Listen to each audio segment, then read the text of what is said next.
Ladies, welcome back to the podcast. Today I'm joined by an incredible entrepreneur, beauty expert, and powerhouse in the hair care industry. She's a co-founder of SisterWould, a premium exclusive hair brand, and the owner of Inspire Beauty and Laser Clinic, where she's redefining beauty standards and treatment one at a time. In this episode, we dive into her journey of building a beauty empire and the power of personal branding, what it takes to be a standout in this competitive industry.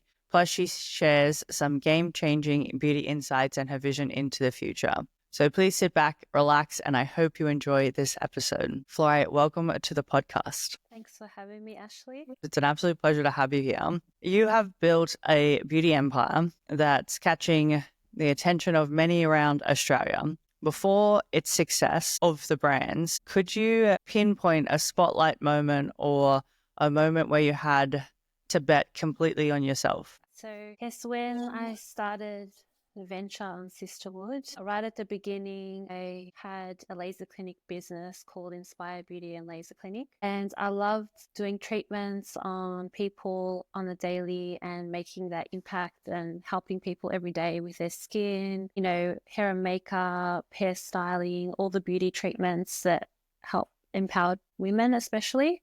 And I love this vision, but as I was looking into it, I had a bigger vision. I wanted to do something that was impactful worldwide. And at the beginning, I was passionate about skincare because my dad has severe psoriasis on his body, and I would formulate my own creams with natural ingredients. But there was nothing in the market for hair care. I also damaged my hair with my business partner at the time, and we went completely blonde and our hair was getting all eaten away. We had long, beautiful hair, and how do we take care of our hair? So I kept diving deeper into this, and there was a gap between skin and hair, and hair care products weren't viewed as an extension of our face. So going into creating these products, I've seen that it would help many people all around the world who have sensitive scalps, itchy scalp, or they've colored or damaged their hair. So we created multi-purpose products that will fit most people's skin and hair type.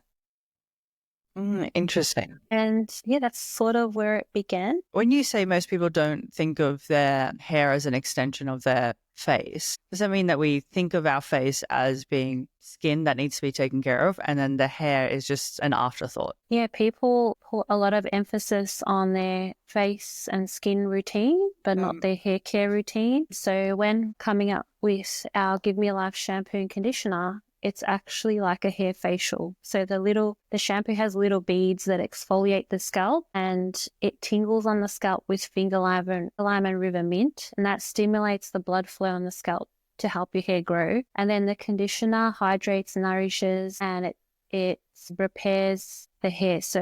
But it also hydrates the scalp. Like with traditional conditioners, you'd put it on the hair strands, but with our conditioner, you can actually put it on your scalp and it hydrates the skin, which also balances then your pH levels in your hair. So if you're dry skin, oily skin, if you're producing excess oil on your hair, this is going to hydrate and balance your oil production on your scalp, which then takes care of your hair. So you want your scalp to breathe. So yeah, we call it a hair facial, Give Me Life Duo. So it's like magic in a bottle. What was the hardest part about entering into that industry? Because the skin industry alone is highly competitive. So I can only imagine what it's like for the hair industry as well. When I started in beauty, I was actually a makeup artist, and the industry was competitive, and that never stopped me from wanting to grow my business. People will try different products, try different makeup artists, and if they love you, they will come back. And our community that within SisterWould is really big, and the feedback and the continuous support just proves that the product itself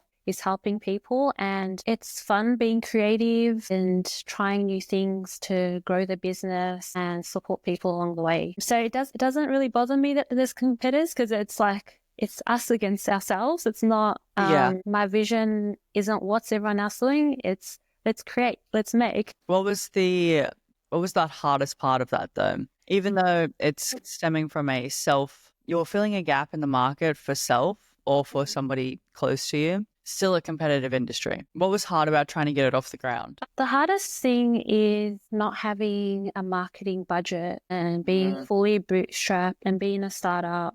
Like, you can't compete with big brands like Kevin Murphy or Oribe, who have these massive budgets and stuff. Like, it's just me and my co-founder Rena starting this startup, and you have to be creative and think outside of the box. And so it is a bit challenging because we envisioned ourselves at the beginning to be with like 10 products by now. And like when you first started, we were like, yes, we're going to hit $1 million in 1 year. Like, but then when you start the business and you invest and you're like, oh, we actually need more money than we thought we needed.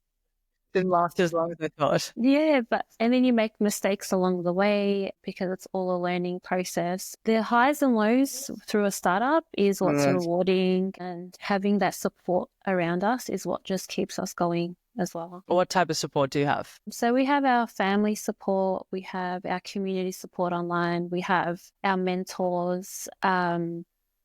So even just like you create a reel and it goes viral and then you see that support around the world, like it's quite amazing. We have like different communities. So you've got the visually impaired community with Vision Australia, and we have communities through NDIS that like using our products because we have the braille and the tactile imprinting. We have our family and friends. When we first launched, we actually had reached out to everyone we knew, the Albanian community that we grew up in, and everyone supported and bought and backed, and that just helped start the business. And we did surveys when we began, and we actually didn't even have like our product developed yet when we created our Instagram and started creating our community. So for like 2 years we were working on our community and our Instagram, and so then when we had a product we were ready to launch as well. So everyone was quite excited to see what's Flo and Rena launching and creating. So it was exciting. How has social media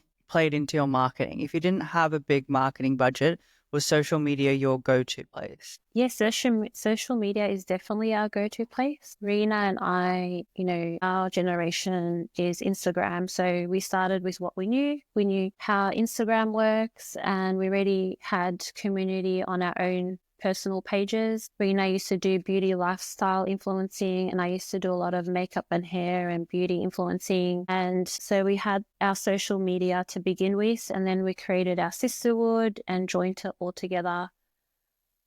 And social media gave us the opportunity to start our brand online as an e-commerce store. So would you say that most of your marketing has been done through social media as opposed to what people might consider the original marketing strategies? Yes and no. So, social media is a good platform, definitely, but we also did do traditional social media marketing. So we did have PR. We were in magazines. Like, I remember like when I was younger getting your like Who magazine and, so we were in magazines, and I was like going to the post office and I'm like, let me find where's SisterWould in this bottle. And like, I've still got it. So I'll open the page and it's like in a bridal magazine. And I'm like, this is so cool. So we did do traditional PR marketing, and we still continue to do PR, which is amazing.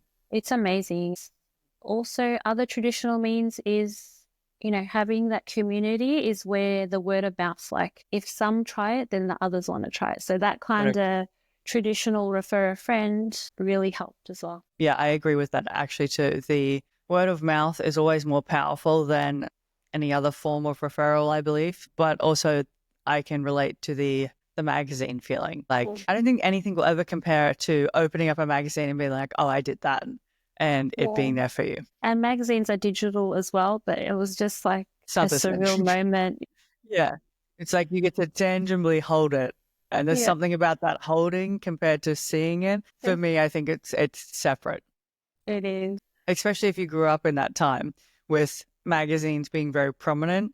Yeah. It's like something to aspire to, really. It definitely is, where all the beauty goss would be highlighted. The biggest challenges that you faced when it came time to scale? We're always trying to scale. Yeah, always trying to improve, right? That's forever a challenge. So I think just that pre-planning business plan, like our pre-planned business plan to our current business plan, just, I feel like we over imagined, which is okay, but got excited.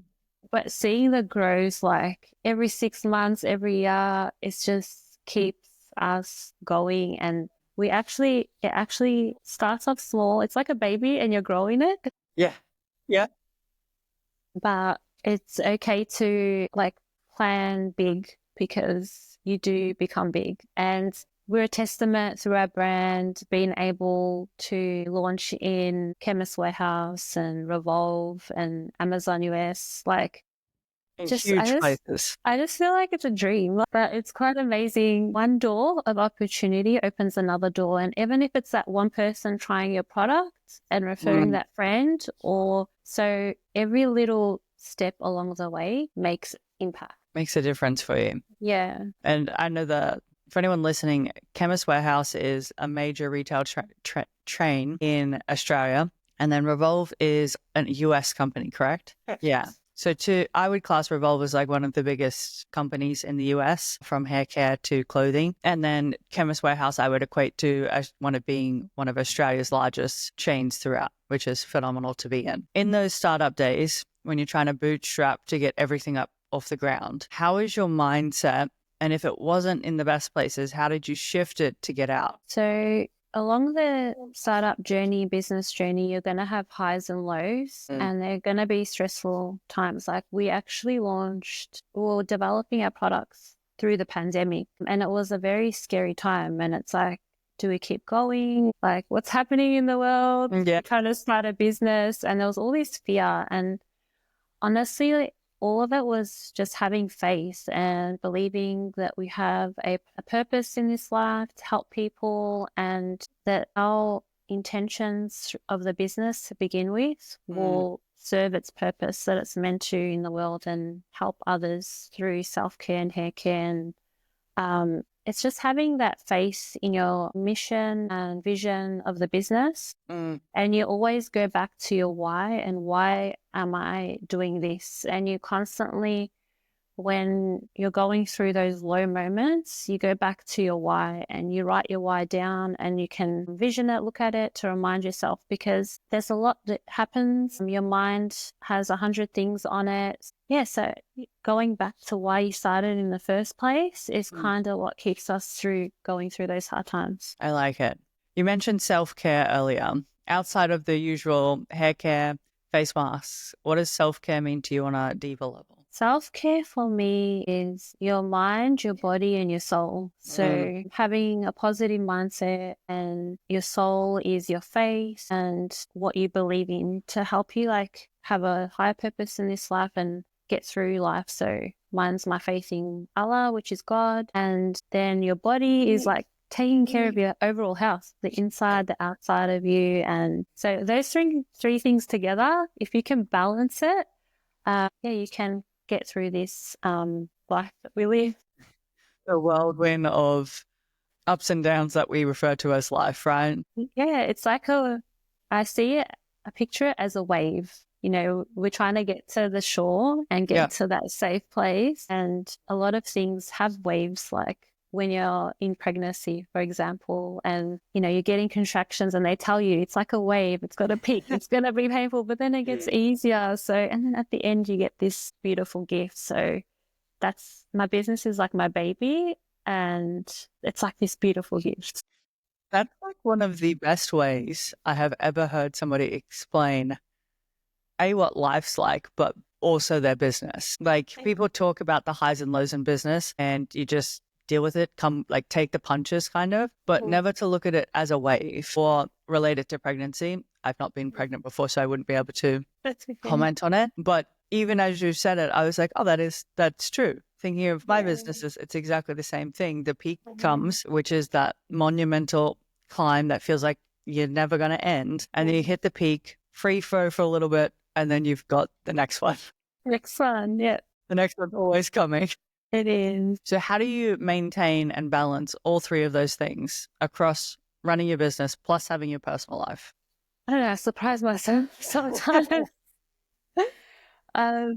You just, you know, every day the moon comes out, and then you have a rest, and then the sun comes out. So every day is a new day. So if you have one bad day, you know you get to wake up the next day and the sun's out again. So every day is an opportunity, and yeah, so An opportunity to be better than the day before. yeah, it is. How do you navigate the days where it doesn't go to plan?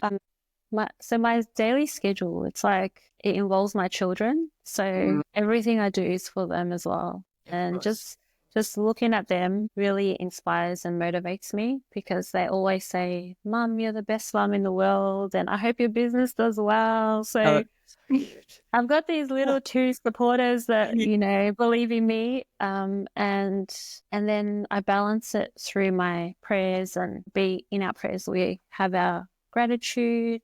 We thank Allah and God for everything. So whatever the day brings, I try to look at what I have already in my life and be grateful for what I have. And that's the foundation, that's the base. And you're kind of building your life on that, but you've always got this base. So if it comes crumbling down, there's always an opportunity to keep growing, and you're never really stuck. Like, people think they're stuck in this one mindset, and life for me, when I'm stuck, feels like I'm going around in this circle and I can't get out of it. I'm like, okay, this is not changing. What do I need to change about myself and my situation? Like, no one's never really stuck. As long as you have a strong base, you can't fall lower than that. Yeah, I agree with that. It's very much I learned over time that life is coming from me, not at me. And it's same thing. If I'm in that perpetual, like what feels like a loop, that it's me. I'm the problem. Like, I'm causing the loop. So what can I do to exit said loop? Yeah. And then it feels nice when you feel something different, that little bit of change, it's like refreshing. 100%. And it can even be just changing your mindset from the why is it happening to me to this is happening for me. Understanding that can be such a difficult mindset switch for anybody. Yeah. Especially if they're in shitty situations. But the moment that you can have that switch, even if it's in real time, it does something for you. It almost like you go from feeling this heaviness to lightness. It does. It just, a weight gets lifted off your shoulders. And for me, my weight gets lifted when, I'm like, because I have that faith in God. So I'm like, okay, you're going to take care of it. Yeah. I'm lifting it. I'm leaving it in your hands. And everyone believes in a different way, and that's okay. Like, as long as that, like, if there's a higher power that you believe in, that's special. So for me, that works for me. But people do it in different ways. Maybe they lean on their friends or, but all of it is okay. Yeah, which each their own, right? And yeah. Some people believe in the higher power, some people believe in the universe, some people believe in nothing. And it's just whatever gets you through the day or through the hardest moments that you need to try and crawl out of. What was the pivotal point in your career that changed the directory for yourself? My career from when I finished high school, from you want to go right starting back. A business. Let's starting a business. In my business now. Yeah. So you own two businesses, right? You have your hair care and then the laser clinic. Yes. So the laser clinic business is my bread and butter. It keeps me going in life. Yeah. It helps pay for living expenses, my children, and things that I need in life, daily life. Yeah. And with a business, you don't see your return on that for a long time. So that is just investing your time, your sweat, your money. Yeah. So you do need to balance that when starting a business, especially if you're just starting with a minimal thing that you can start off with. I sold my car, and that's where I sort of started my online business. And I was so nervous to do it. I literally just put it on Facebook Marketplace. I'm like, I'm selling my car. We're going to start this business. Yeah, so, and till this day, I still do my beauty. I have my clients that have become my friends over the years, and it doesn't even feel like work because I enjoy it. I enjoy doing makeup. I enjoy doing facials, and my clients are my friends. And it's still beauty, and it's everything that I enjoy and love doing, which is, being there for people. And if I can make someone feel good for that moment, that's the biggest thing, the biggest blessing in the world, and the biggest happiness for me. I like that. I like it a lot. how do you hope to impact the beauty industry or female entrepreneur sector? So for me, like being in the beauty industry over time, I never had my scarf on. Like I've had my scarf on now for like a year and a half. So it's been a big change for me to, having a hair care brand and I can't show my hair, but it's still very sacred and still very special to me. And when I do see my hair and I'm like, oh my gosh, it's so beautiful. Like I love it. But it's like this, having my scarf in the beauty industry is just, it's like I represent other women who are like me that feel like it's too hard to start a business or, I'm a single mom too. It's like, I'm a single mom. It's too hard to do what I dream of doing. And I just feel like me leading by example gives other women hope that they too can do what they dream about in life. Because, I'm just like a normal person like anyone else, grew up in Melbourne and went to normal government school. And you can really achieve anything you put your mind to.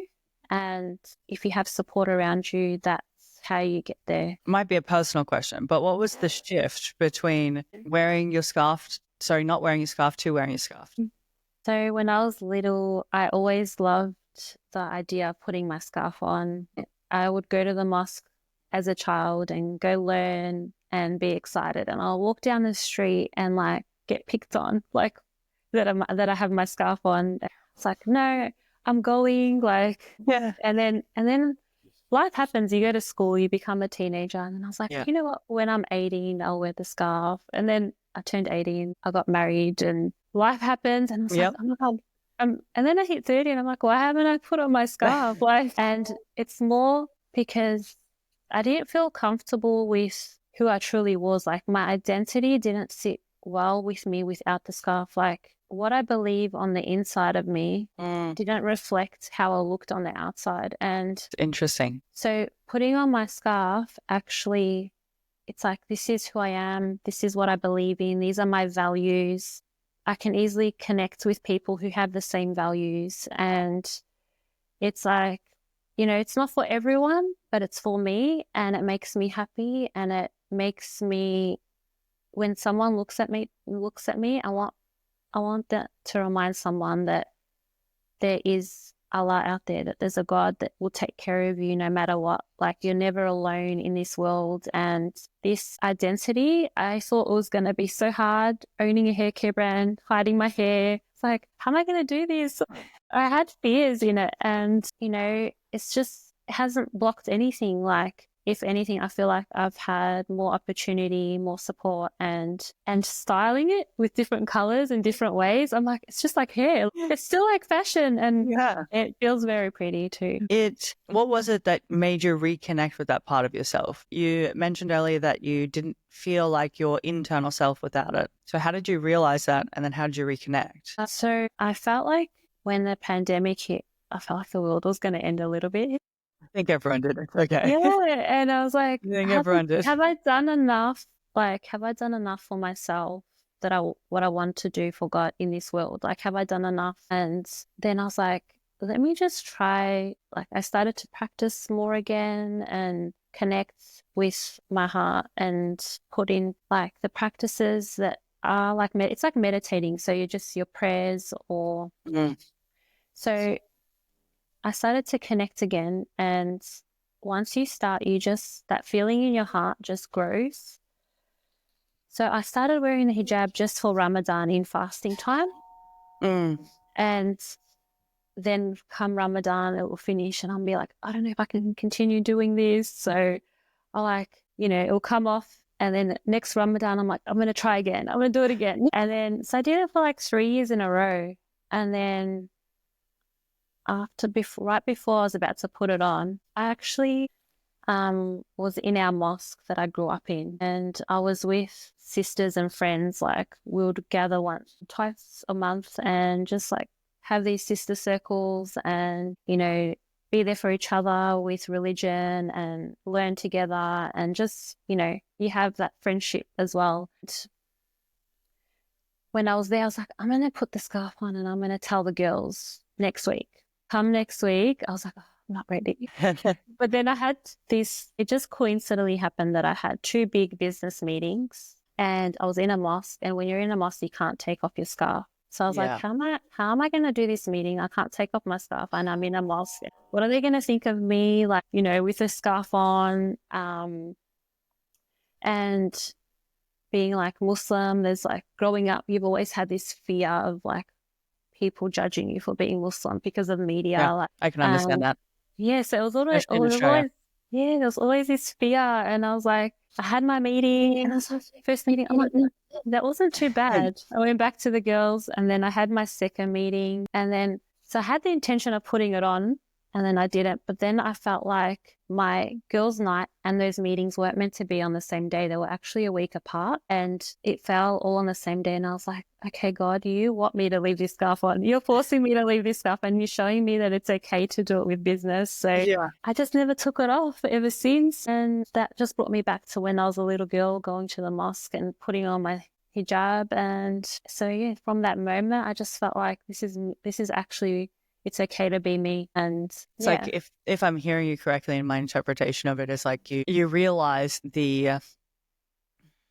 that being different or standing true in who you knew you were was where you knew you needed to be, and where you ended up anyway, to be able to connect with yourself on a level that most people, I don't believe, ever get to experience. it's like, I didn't know that. It's a really good feeling. I believe Just that. being your true, authentic self. And people think you're being oppressed by covering up, but I feel so free. It's a very interesting stance. And so I also grew up in Australia, so I can understand your standpoint. Australia is very accepting in some ways and very not in others. I'm currently in Dubai, and I've experienced Turkey as well. And there's something about it.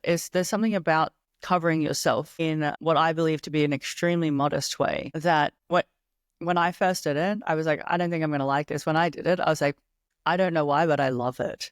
It's almost like this sense that the person's seeing you.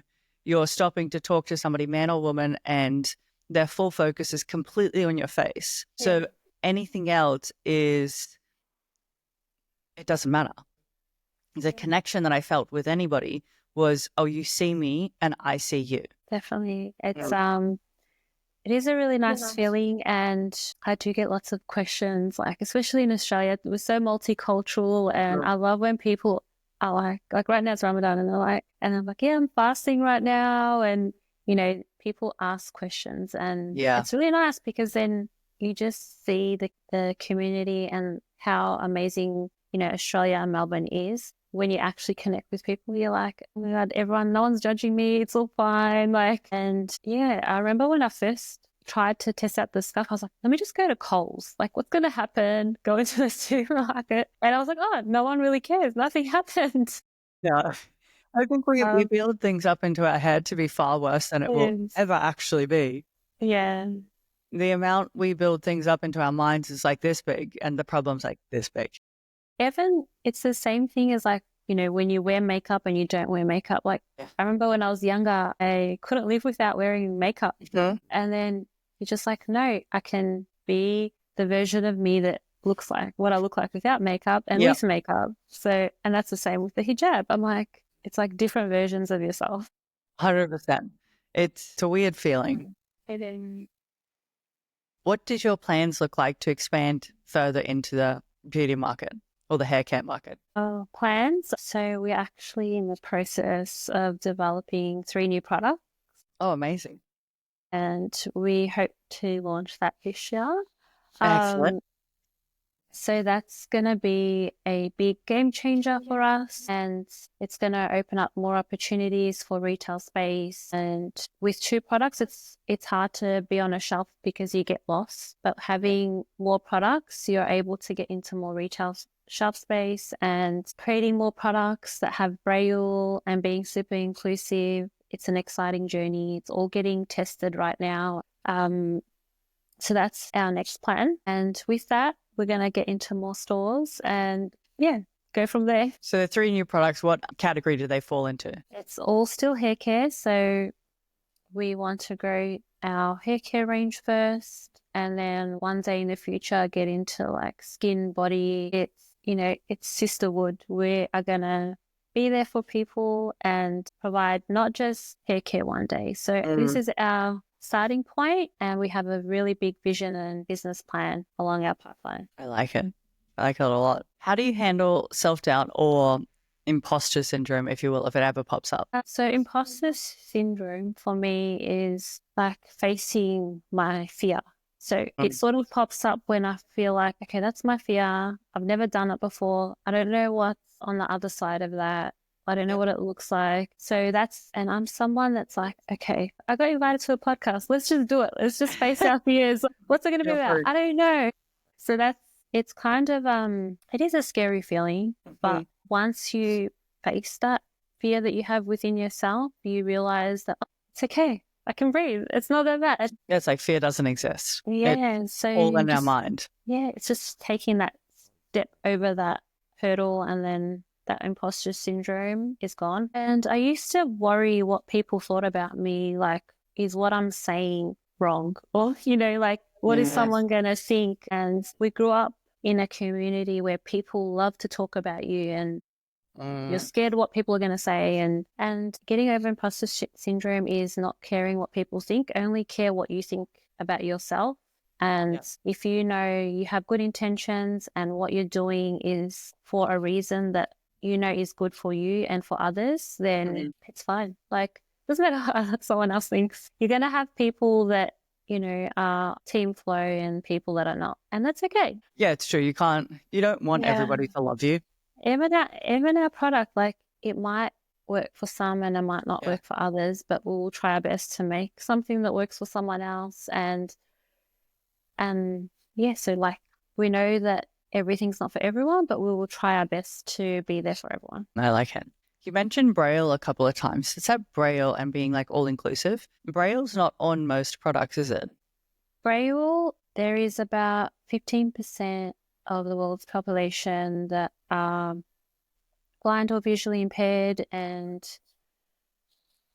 not all of those people can read Braille. So we included a tactile element of dots and lines on our shampoo and conditioner.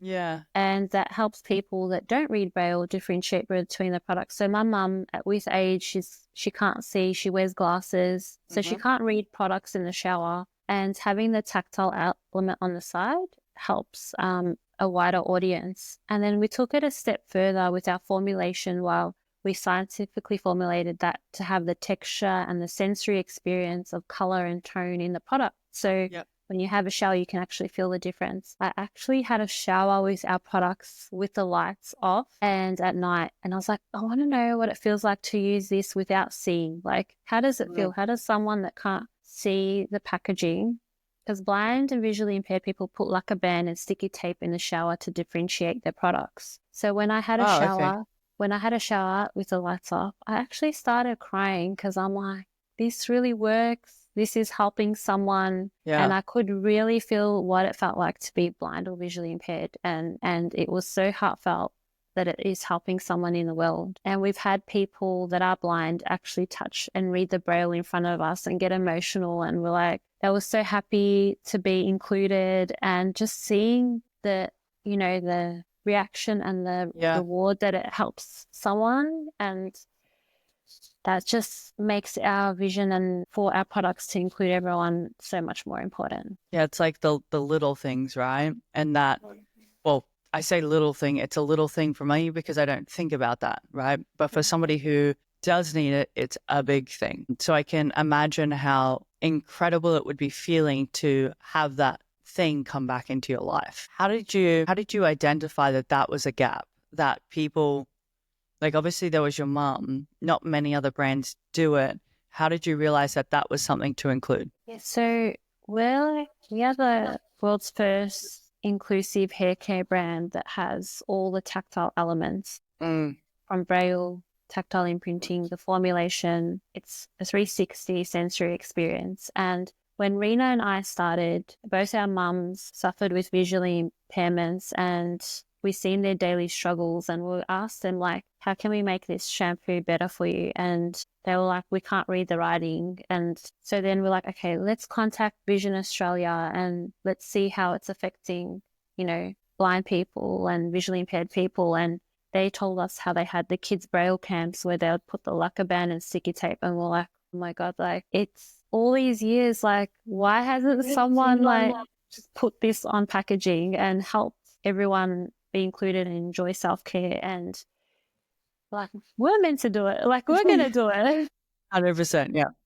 Yeah. I really like that. Yeah, that's massive. Was confidence always natural to you, or was it something that you had to build? I was never a confident person growing up. I was so shy. Like I'd be the girl that wouldn't speak.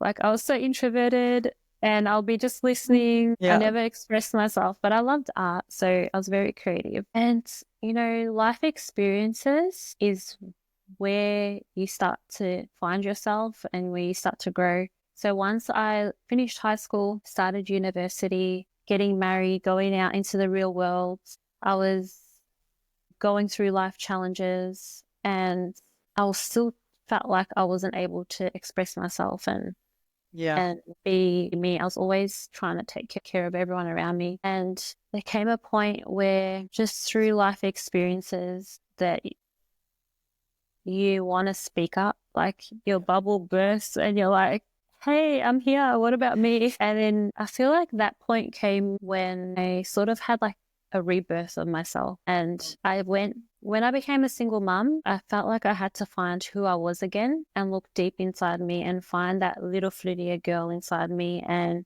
I realized that I have to take care of her. Yeah. And my fear of, you know, needing someone to take care of me, or my fear of caring what people think. And it's like, I need to speak up and do what I need to do to take care of me. And that's kind of where it began. Like, and just having your first job, right, as a teenager, you know, getting into social settings of university or work, all those little experiences grow you. And then being able to communicate with people, you start to get people skills, especially in the beauty industry. The beauty therapy side of things, the therapy really comes out, and you're always there for people, and people open up because you're in people's personal space. Like you're doing makeup and you're face to face, and everyone just tells you like how they're feeling. And so it's a very vulnerable place where people just open up.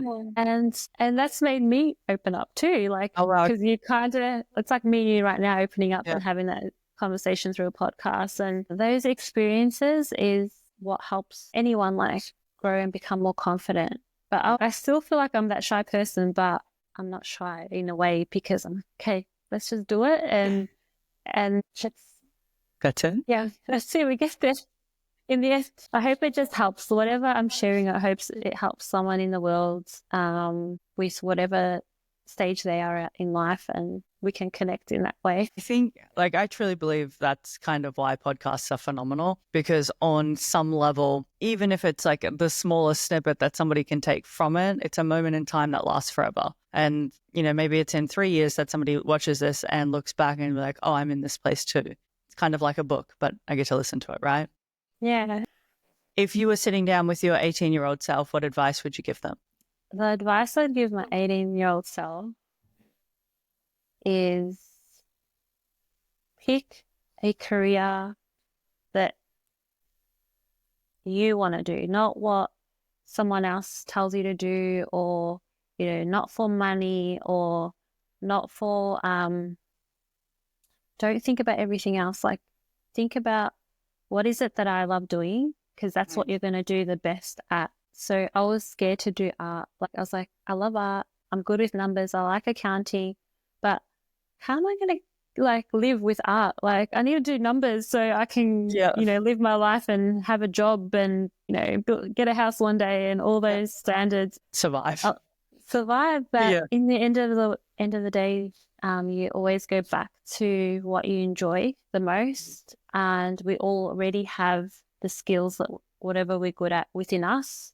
And when I went to my high school reunion, and I was telling everyone, like 10-year reunion, I'm like, oh, I'm in the beauty industry. Like, I've started a hair care brand. And they're like, yeah, we pictured that with you. And I'm like, why didn't anyone tell me that? Like when I was 18 and 17, like I loved beauty in school. I loved doing my makeup, you know, wearing mascara, putting hair extensions. I loved all the beauty stuff. but no one ever like thought to mention it. It's very interesting, like when you go through school and you have all the counselors and teachers there and like, what do you want to do? I don't think people have ever thought to be like, this is what you'd be good at based on what we see.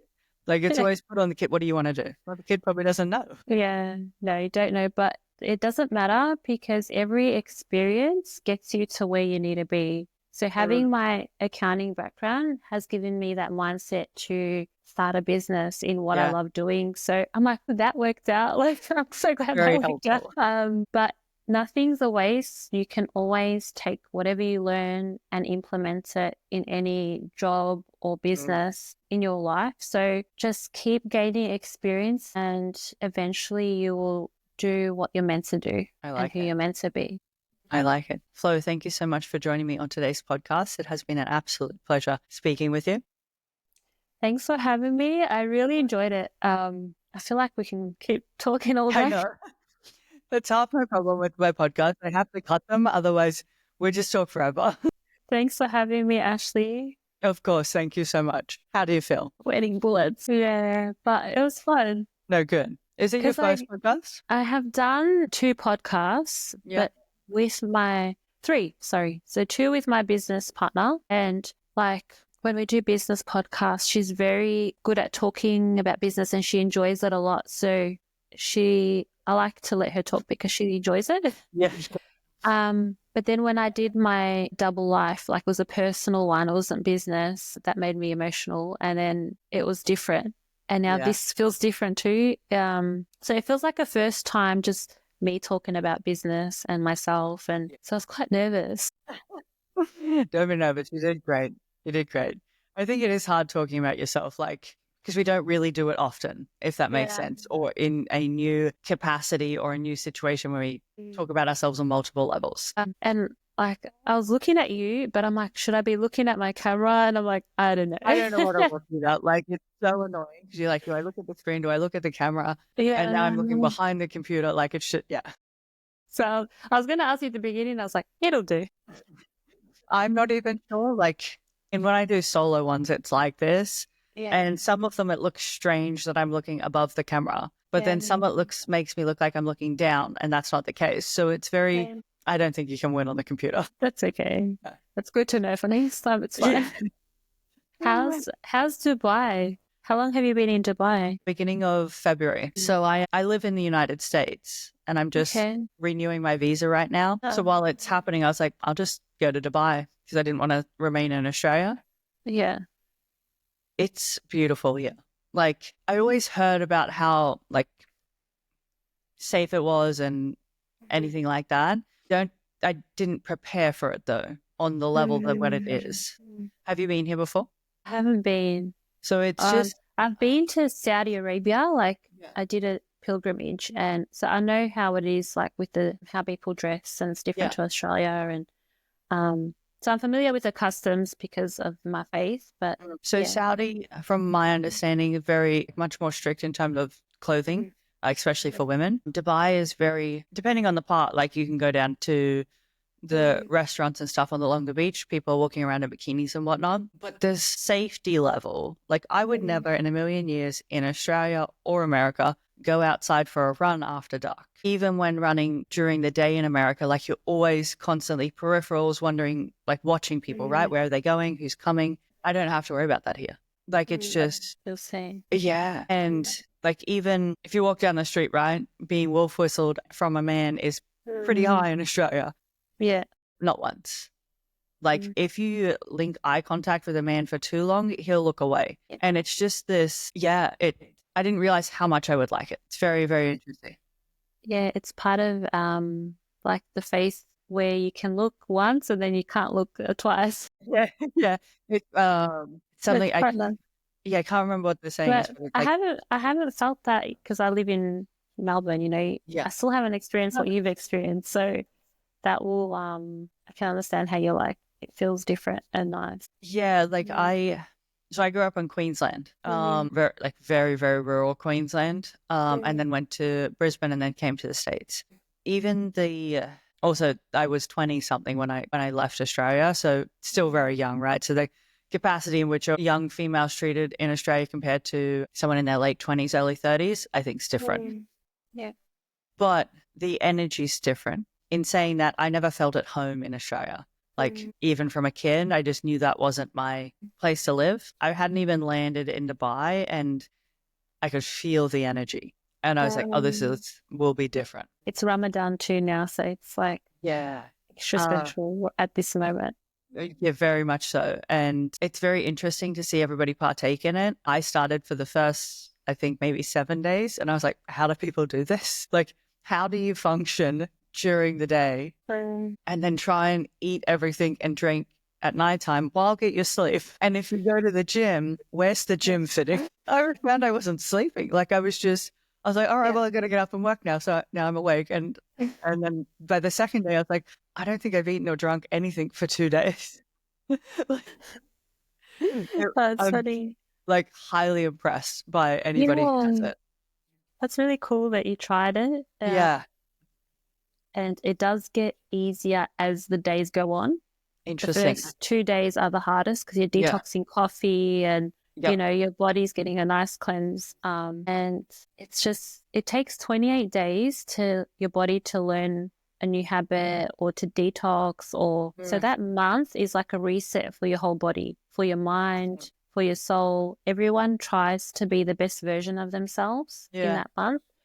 And like charity is given, you're trying to perfect your prayers, you're doing the extra night prayers. So this month is like whatever's destined for your next year is predestined in this month. So you make wishes like at the end of your prayer and you're like, you ask for anything you want. Like it's like how you manifest and you feel it.